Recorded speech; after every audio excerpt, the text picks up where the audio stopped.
It's just a shock because we never thought that specific teacher, because of the way he carried himself. Some students at Cape Coral High School still reeling from this week's firing of a teacher there. And tonight, 4 in Your Corner is learning concerns about Doug Dingerson and his behavior with students were raised years ago. And that has some people wondering what took the Lee County School District so long to get rid of him.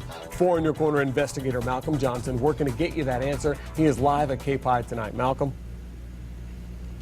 Hey, good evening, Patrick. You know, there's actually a girls' soccer game going on at Cape Coral High School right now, right behind me. And in fact, it was Coach Doug Dingerson that coached young girls' soccer here for years. Now, he was fired this week for inappropriate behavior, but Lee County documents, I've got one here in my hand, show that some of that behavior was called into question 10 years ago, dating back as far as 2005. And then he had more issues in 2009, and here we are in 2015. So the question tonight becomes, why did it take the district so long to fire him?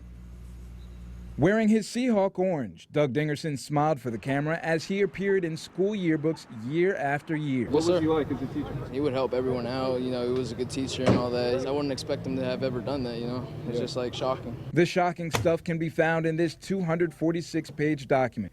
It says Dingerson was sexually suggestive to 2 students on their first day of school, referring to 50 Shades of Grey, enjoyed watching people in pain, saying, "You're just my type. Too bad you're too young." One girl said she was concerned for her safety and thinks Mr. Dingerson is going to rape her. All this leaves other students a little freaked out. If we have like pedophiles, like creepy people like that, like lurking around our school where we're supposed to have like a nice environment to learn and like grow in, it's a little concerning. Even more concerning to many in the community is what I found as I dug deeper into Dingerson's file. It shows in 2005 he got this official letter saying it shall serve as an official reprimand for your conduct, but the file doesn't say what that conduct was. Fast forward 4 years later. In 2009, fellow teacher Linda Stebbins reported seeing a female student stroke Coach Dingerson's arm in an up and down motion, and it gave her the creeps. Another teacher reported the relationship between Doug and a student becoming sexual, splitting up with his wife, and moving in with the student. Investigators say they found Dingerson with an 18-year-old who just graduated, caught in a state of undress, and inside a car with the seats folded down.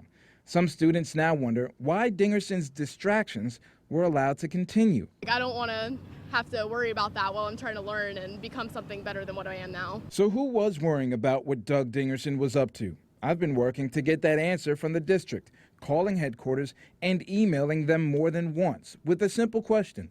Why was he allowed to stay on the job after concerns about his relationships with students were raised years ago?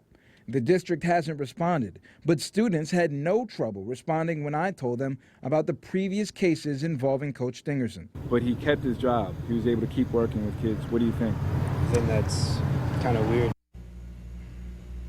And this soccer game behind me here, it just got started. It's nowhere near finished. And I want to remind our viewers, our news team is nowhere near finished as we continue our investigation into trying to find out why Doug Dingerson was able to keep his job for so long with evidently a troubled past. Reporting in Cape Coral, Malcolm Johnson, Fox 4 in your corner.